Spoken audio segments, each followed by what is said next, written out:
teaching model number 3, we see the ionization energies for the second period going from lithium to neon.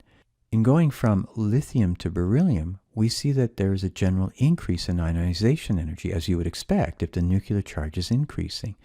And of course, that's overriding the electronic repulsion. I then have a dashed line, which in a sense shows how the ionization energy would increase if all that was happening was that the nuclear charge kept on increasing and overriding the electronic repulsion.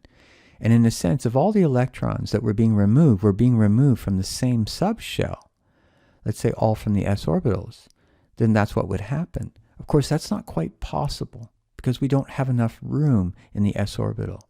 In going from beryllium to boron, you see that the electron will be removed from a p orbital, as is true from carbon, as is true from nitrogen.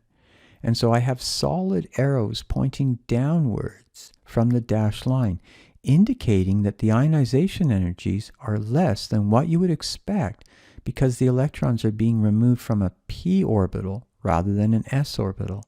When I say less than what you'd expect if all the electrons were being removed from the same orbitals.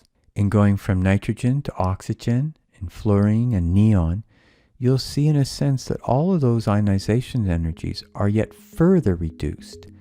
And this has to do with the fact that the electrons are being removed from spin-paired orbitals.